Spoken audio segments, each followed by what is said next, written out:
अस्सलाम वालेकुम dear students, कैसे हैं आप सब। My name is Rayan Malik and I am here to teach you physics class 10th। आज हम स्टार्ट करेंगे चैप्टर नंबर 15 का topic direction of induced EMF Lenz law. तो आइए स्टार्ट करते हैं आज का लेक्चर।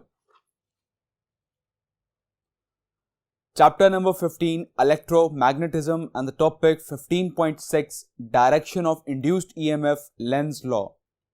फर्स्ट ऑफ ऑल हम डिस्कस करते हैं कि ये ईएमएफ किस तरह से इंड्यूस होती है। जैसा कि लास्ट लेक्चर में हमने डिस्कस किया था कि जब changing number of magnetic lines of force किसी भी एरिया से पास होती हैं या फिर किसी कॉइल से पास होती हैं तो वहां पर ईएमएफ इंड्यूस्ड हो जाता है और ये ईएमएफ फर्दर करंट को इंड्यूस करता है।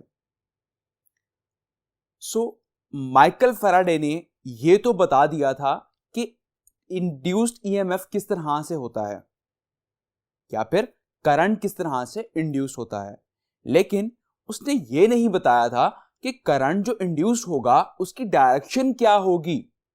सो डायरेक्शन जो है वो बताई थी फर्दर लेंज ने। लेंज एक साइंटिस्ट का नाम है, उसी के नाम से रख दिया गया लेंज लॉ। ओके, कि जो ईएमएफ इंड्यूस्ड हो रहा है उसकी डायरेक्शन क्या होगी। क्लियर। फर्स्ट ऑफ ऑल हम इसकी स्टेटमेंट पढ़ते हैं। The direction of induced current in a circuit is always such that it oppose the cause that produces it. So वो जो ईएमएफ इंड्यूस्ड हो रहा है, वो जो करंट इंड्यूस्ड हो रहा है, उसकी डायरेक्शन हमेशा अपोज करेगी अपने कॉज को जो कि उसको प्रोड्यूस कर रहा है। क्लियर। वो कॉज जो उस ईएमएफ को इंड्यूस कर रहा है, ईएमएफ हमेशा उसको अपोज करेगी। क्लियर। आई होप यहां पर आपको ये पॉइंट क्लियर नहीं हो रहा होगा कि वो किस तरह से अपोज करेगी। अभी हम एक एक्टिविटी डिस्कस करते हैं जिससे आपको ये कंसेप्ट क्लियर हो जाएगा। सो एक्टिविटी 15.4, लाइक एक सोलेनोइड अटैच है एक गैल्वानोमीटर से। ठीक है, मैं यहां पे मेंशन कर देता हूं कि ये एक गैल्वानोमीटर है। अब साइड पर एक मैग्नेट प्लेस है, ऑल्दो इस मैग्नेट की मैग्नेटिक लाइंस ऑफ फोर्सेस भी होंगी। अब जब वो मैग्नेटिक लाइंस ऑफ फोर्सेस इस सोलेनोइड में से पास करेंगी और जब changing magnetic lines of force इस सोलेनोइड में से पास करेंगी तो इस सोलेनोइड में करंट इंड्यूस्ड हो जाएगा। अब वो करंट जो इंड्यूस्ड हो रहा है उसकी डायरेक्शन क्या होगी, हमने ये चीज डिस्कस करनी है। सो यहां पे दो कंडीशंस होंगी। फर्स्ट केस में जब आप इस मैग्नेट को इस सोलेनोइड की तरफ लेकर जा रहे होंगे, ओके, तो जब आप इसको इसकी तरफ लेकर जा रहे होंगे तब क्या होगा कि इस सोलेनोइड में जो करंट इंड्यूस्ड होगा उस करंट की वजह से भी एक मैग्नेटिक फील्ड इंड्यूस्ड हो जाएगा और उस मैग्नेटिक फील्ड के भी दो पोल्स बन जाएंगे, north pole and south pole. अब वहां पर जो नॉर्थ पोल डेवलप होगा वो इस साइड पर डेवलप हो जाएगा और इस साइड पर साउथ पोल डेवलप हो जाएगा। क्लियर। बिकॉज जब आप इस मैग्नेट को इसकी तरफ लेकर जा रहे होंगे तो आपको बेसिकली यहां पर एक रिपल्शन फील होगी, और रिपल्शन कब होती है, जब दोनों सेम पोल्स आपस में एक दूसरे के आमने सामने आ जाएं। क्लियर। तो यहां से ये चीज क्लियर हो गया कि यहां पर नॉर्थ पोल डेवलप होगा और इस नॉर्थ पोल और इस नॉर्थ पोल की वजह से वहां पर रिपल्शन कॉज होगी। Clear. Now according to right hand grip rule के आपका थंब इंडिकेट करता है नॉर्थ पोल को। सो अब अगर थंब इंडिकेट करता है नॉर्थ पोल को तो आपने फिंगर्स को इस तरह से कर्ल करना है। दिस शोज कि आपके करंट की डायरेक्शन जो है वो एंटी क्लॉकवाइज होगी। ओके, सो इस केस में करंट की डायरेक्शन एंटी क्लॉकवाइज होगी, लाइक दिस।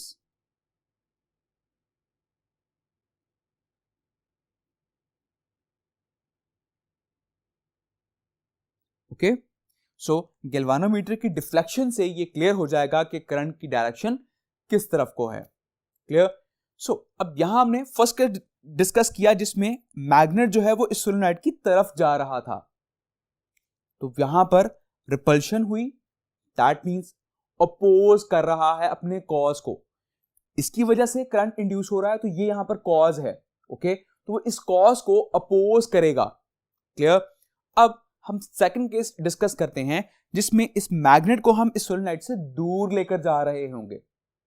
जब आप इस मैग्नेट को इस सोलेनोइड से दूर लेकर जाएंगे तो ऑटोमेटिकली यहां पर जो पोल्स होंगे वो भी चेंज हो जाएंगे और इस साइड पर साउथ पोल डेवलप हो जाएगा और इस साइड पर नॉर्थ पोल डेवलप हो जाएगा। तो अब बेसिकली नॉर्थ और साउथ इनके दरमियान यहां पर अट्रैक्शन डेवलप हो जाएगी।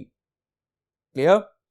अब यहां पर क्या है, मैग्नेट को आप दूर लेकर जा रहे हैं लेकिन ये इसको अट्रैक्ट कर रहा है। तो अगेन वही बात कि यहां पर भी अपने कॉज को अपोज कर रहा है कि कॉज जो है वो दूर जा रहा है लेकिन अब ये इसको अट्रैक्ट कर रहा है। क्लियर? तो आपका ईएमएफ जो भी इंड्यूस्ड होगा वो हमेशा अपने कॉज को अपोज करेगा।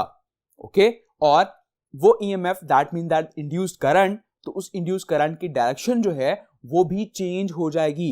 लाइक अगर पहले करंट की डायरेक्शन जो है वो एंटी क्लॉकवाइज थी तो अब इस केस में करंट की डायरेक्शन जो है वो क्लॉकवाइज हो जाएगी। ओके, लाइक नॉर्थ पोल इस तरफ है तो आपकी फिंगर्स इस तरफ को कर्ल होंगी, तो दिस शोज कि अब आपकी करंट की डायरेक्शन जो है वो क्लॉकवाइज हो जाएगी।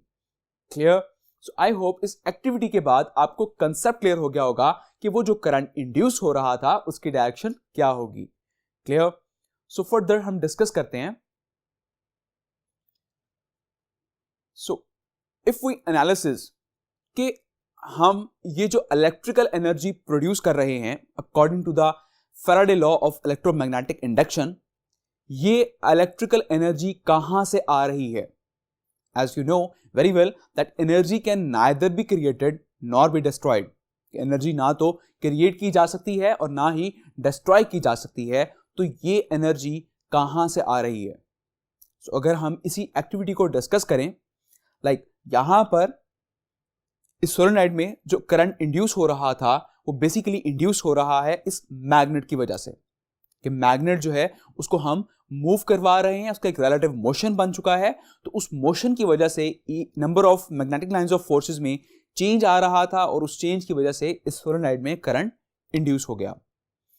अब वो जो मैग्नेट जो आप मूव करवा रहे हैं, लेट्स सपोज कि वो आप हैंड से अगर मूव करवा रहे हैं तो आपकी मैकेनिकल एनर्जी जो है वो वहां पर यूज हो रही है। ओके, मींस मोशन में है, दैट मींस काइनेटिक एनर्जी, और kinetic energy that is the type of mechanical energy.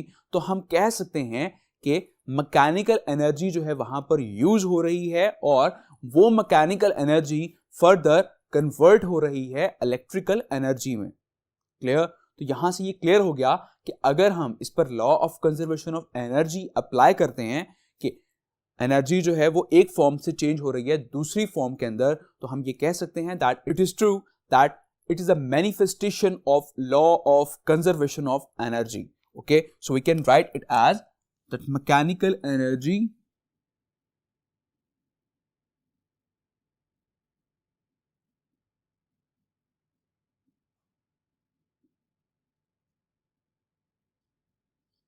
वहां पर इक्वली चेंज हो रही है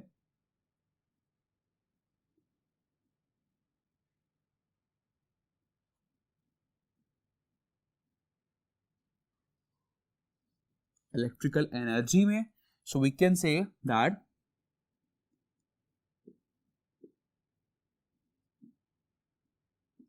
it is the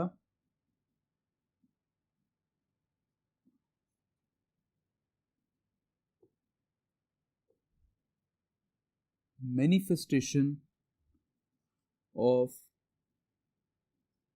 law of